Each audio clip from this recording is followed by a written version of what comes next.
오늘은 디모데전서 마지막 시간으로 6장 13절부터 21절까지를 살펴보고자 합니다. 우리는 지난 시간에 사도 바울이 이 거짓 교사가 아닌 참 교사인 디모데에게 어떻게 하나님의 사람으로 살아야 하는지 권면하는 내용을 살펴보았습니다. 그 내용이 6장 11절부터 12절까지였는데 그 내용의 연장선상에 있는 내용이 바로 이 13절부터 16절까지입니다. 우리는 그것을 이해하면서 이 본문을 좀 살펴보고자 합니다. 이 13절에서는 하나님 앞과 예수 그리스도 앞에서 너를 명한다 라고 사도 바울이 말하고 있습니다. 읽어보겠습니다. 만물을 살게 하신 하나님 앞과 본디오 빌라도를 향하여 선한 증거를 하신 그리스도 예수 앞에서 내가 너를 명하노니 라고 말씀하고 있습니다. 여기서 하나님 앞에서라는 단어 앞에는 이 만물을 살게 하신이라는 수식어가 붙어 있고, 예수님 앞에는 본디오 빌라도를 향하여 선한 증거를 하신이라는 수식어가 붙어 있습니다. 하나님 앞에 이 만물을 살게 하신 수식어가 붙어 있는 이유는 하나님이 창조주이시고 만왕의 왕이심을 강조하기 위함으로 보이고, 예수님은 이 땅에 육신을 입으시고 빌라도에게 신문을 받으시고 십자가에 죽으신 고난의 주님, 구원의 주님을 강조하기 위해서 그런 수식어를 한 것으로 보입니다. 그러면서 이 그 창조주 하나님, 만왕의 왕 되신 하나님과 구원자 예수님, 고난을 친히 받으신 그 겸손의 예수님 앞에서 너를 명한다라고 사도 바울이 말한 것은 그만큼 이것이 준엄한 명령이다라는 것을 보여주는 것입니다. 14절에서는 예수님의 재림식까지 이 명령을 지키라라고 말씀하고 있습니다. 14절을 보시면 우리 주 예수 그리스도께서 나타나실 때까지 흠도 없고 책망할 것도 없이 이 명령을 지키라라고 말씀하고 있죠. 이 명령이라고 하는 것은 11절 12절에 나온 의와 경건, 믿음과 사랑, 인내와 온유를 따르고 믿음의 선한 싸움을 싸우며 영생을 취하라 라는 말씀을 의미합니다. 진짜 하나님의 사람이라면, 진짜 구원받은 사람이라면 주님 오실 때까지 이렇게 선한 싸움을 싸고 영적 싸움을 싸우고 그렇게 깨어있는 그리스도인으로서 살라고 명령하고 있는 것입니다. 오늘날 이 신앙생활을 취미생활 하듯 하는 그리스도인들이 너무나 많습니다. 의와 경건, 믿음과 사랑, 인내와 온유를 따르지 않고 선한 싸움도 없으며 영성을 취하려고 하지 않는 그리스도인들이 너무 많아 보여요. 그들은 주일날 교회 나오고 예배하고 봉사하는 것으로 신앙생활을 다 했다고 믿는 것 같습니다. 그리고 평일이 되면 이 그리스도인이라는 자각 없이, 믿음의 어떤 고군분투 없이 그냥 하루하루 그냥 살아가는 그리스도인들이 너무 많아요. 그런데 사도 바울이 오늘 디모데에게 명령합니다. 그것은 그리스도인의 삶이 아니라고 명령하고 있어요. 주님 다시 오실 때까지 이 명령을 지키라라고 강력하게 요구하고 있는 것입니다. 그리고 하나님이 어떤 분이신지 이 15절과 16절에 말씀하고 있습니다. 15절에 보면 기약이 이르면 하나님이 그의 나타나심을 보이시리니 하나님은 복되시고 유일하신 주권자시며 만왕의 왕이시며 만주의 주시요 오직 그에게만 죽지 아니함이 있고 가까이 가지 못할 빛에 거하시고 어떤 사람도 보지 못하고 또 볼 수 없는 그이시니라고 말씀하고 있습니다.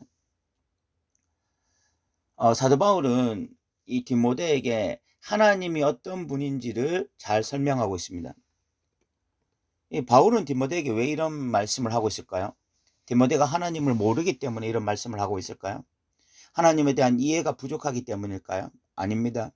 디모데가 이 하나님을 늘 의식하며 살기를 소망하기 때문입니다. 거짓 교사들이 처음부터 거짓 교사였을 수도 있지만 그렇지 않을 경우도 있을 수 있다고 봅니다. 처음부터 경건을 이익의 수단으로 생각하고 종교적인 것을 통해서 자기 밥벌이 수단으로 생각하고 이 길에 들어선 거짓 교사들도 있었겠지만 처음에는 정말 순수한 목적으로 진리를 알고 싶고 진리를 전하고 싶어서 교사가 된 자들도 있었을 것입니다. 그런데 막상 교사가 되고 나서 진리를 추구하고 말씀을 탐구하면서도 정작 이 탐심의 문제를 극복하지 못한 것입니다. 그리고 어느 순간 진리보다 돈에 더 관심을 가지고 부유한 인생을 살고 싶은 욕망에 사로잡히게 되었을 수 있습니다. 그러면서 이들이 제일 먼저 잃어버린 것이 그런 탐심에 사로잡히고 돈에 사로잡히면서 하나님을 잃어버린 것이죠. 하나님에 대한 감각이 사라지고 하나님이 어떤 분인지를 잃어버리게 된 것입니다.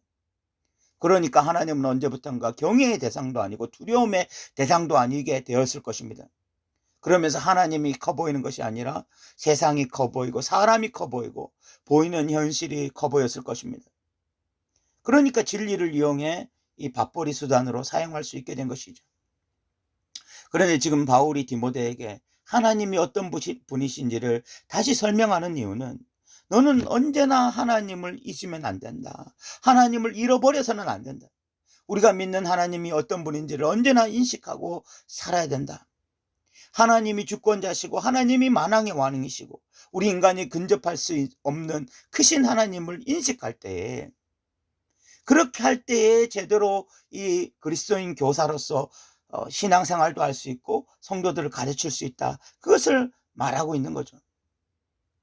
하나님이 어떤 분이신지를 제대로 인식하게 될 때에 어떻게 그리스도인 교사가 돈을 사랑하며 살 수 있겠습니까? 어떻게 진리를 이용해서 밥벌이 수단으로 사용하며 살 수 있겠어요? 불가능합니다.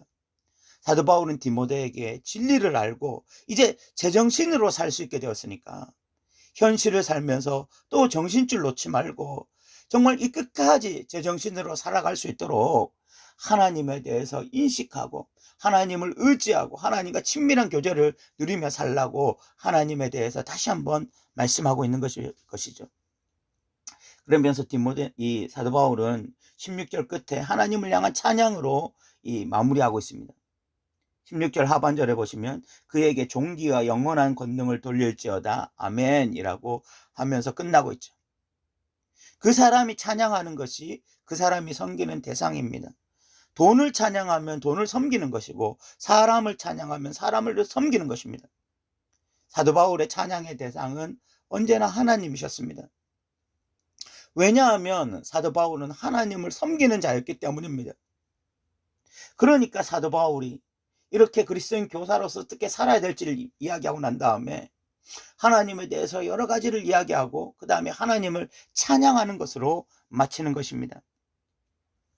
여러분들은 어떻습니까? 정말 영혼 깊은 곳에서 하나님을 찬양하고 있습니까? 하나님을 찬양하는 것이 가장 복되고 즐거운 일이라고 말할 수 있겠습니까? 우리 신앙생활의 타락은 하나님을 잃어버리는 것에서 오고 그 종착지에는 찬양의 사라짐이 있습니다. 예배가 즐겁지 않아요. 하나님을 찬양하는 것이 행복하지 않습니다. 그런데 다시 하나님에 대한 인식이 회복되어지고 하나님이 다시 우리의 경외의 대상이 되어지고 하나님이 다시 우리의 창조주가 되어지고 구원자가 되어지고 하나님이 우리의 만왕의 왕이 되어질 때에 우리는 다시 찬양이 회복되어집니다. 거짓 교사들에게는 하나님을 찬양할 수가 없어요. 찬양의 노래가 없습니다. 왜냐하면 하나님을 잃어버렸기 때문에. 그러나 사도 바울과 디모데는 하나님을 찬양합니다. 그 이유는 늘 하나님과 동행하고 하나님을 알기 때문에 그런 것입니다. 거짓 교사들이 돈을 사랑하고 돈에 빠지고 물질에 빠지는 이유는 하나님이 없기 때문입니다. 하나님을 모르기 때문입니다. 그러나 디모데와 바울은 그렇게 살지 않습니다. 하나님을 찬양하며 하나님을 의식하며 살아갑니다. 왜냐하면 그들은 하나님을 알 뿐만이 아니라 하나님을 제대로 알고 있기 때문에, 하나님과 제대로 관계하기 때문에 그런 것이죠. 이 17절부터 19절까지는 부한 자들에 대한 권면이 나오고 있습니다. 17절에 보면 내가 이 세대에서 부한 자들을 명하여 마음을 높이지 말고 정함이 없는 재물에 소망을 두지 말고 오직 우리에게 모든 것을 후히 주사 누르게 하시는 하나님께 두며 라고 말씀하고 있습니다. 부한 자들은 두 가지 잘못에 빠질 수 있습니다. 하나가 마음을 높이는 것이고 또 하나가 재물에 소망을 두는 것입니다. 참으로 이 인간이라고 하는 존재가 참 요상한 것이 하나님을 의지하기 위해서는 늘 성령의 도움이 필요하고 우리가 의지를 사용해야 돼요. 그래야만 하나님을 의지하게 되어져요. 그래서 이 하나님을 의지하는 것은 굉장히 부자연스러운 일이에요. 그런데 다른 대상을 의지하는 것은 너무나 자연스럽습니다. 특히 재물이 많을 때 인간은 너무 쉽게 재물을 의지합니다. 그런데 참 교훈에 거하는 부한 자라면 재물이 많을 때에도 마음을 높이지 말고 재물에 소망을 두지 말라고 권면하고 있습니다. 여기에 중요한 것 중 하나가 재물이 많은 자는 교만에 빠지고 또 재물에 소망을 둘 수가 있으니까 재물을 다 팔고 가난한 자가 되라고 권면을 하고 있지 않다는 것입니다. 오히려 재물이 많으면 이런 죄를 범할 수 있다고 경고하고 있을 뿐 그 재물을 잘 관리하라고 이야기하고 있다는 것이에요. 이것을 통해서 우리는 재물이 많은 것 자체가 죄가 아니라 물질을 어떻게 사용하는지에 따라서 죄가 될 수 있다는 것을 기억해야 됩니다. 가난하다고 선하다고 말할 수 없고 부하다고 악하다고 말을 할 수가 없습니다. 가난하기 때문에 인간은 더 재물에 집착할 수도 있고 부하기 때문에 재물에 초연할 수도 있습니다. 그렇기 때문에 우리는 어떤 상태가 되어도 중요한 것으로 믿음으로 사는 것입니다. 그렇다면 부한자는 어떻게 믿음으로 살아야 됩니까?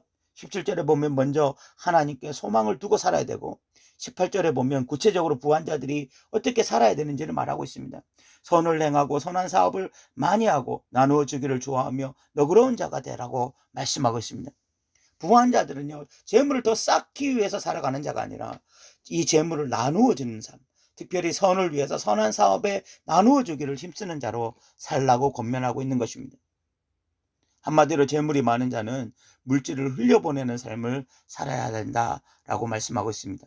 그리고 이런 삶이야말로 참된 생명을 취하는 삶이라고 19절에 말하고 있죠.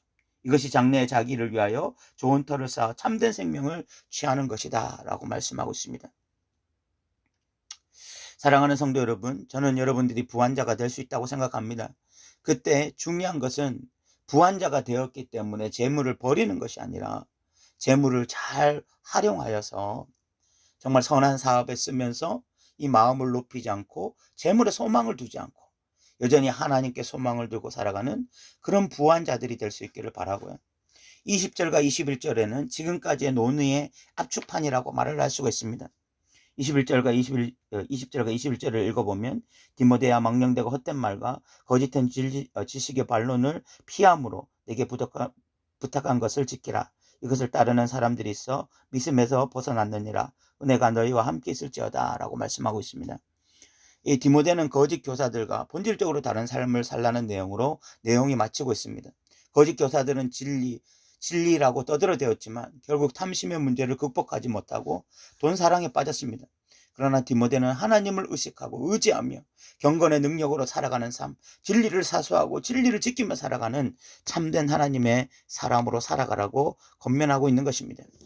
이제 이 디모데 전서를 마치고자 합니다. 디모데 전서에는 디모데 개인을 향한 권면이 있었고 디모데가 교회 공동체에서 어떻게 행해야 될지에 대한 권면이 있었고 또 교회 운영에 대한 권면이 나와 있었고 또 거짓 교사의 실체와 그들의 가르침, 참된 교사인 디모데와 그 디모데가 해야 할 일들에 대해서 잘 설명하고 있습니다. 디모데 전서를 마치면서 디모데 전서를 한번 정독하는 것도 여러분에게 큰 도움이 될 것이라고 생각합니다. 여러분 한번 천천히 디모데 전서를 읽으시고 묵상하시면서 기도 제목들이 있다면 무릎을 꿇고 기도할 수 있는 여러분이 되셨으면 좋겠습니다. 지금까지 들어주셔서 감사합니다.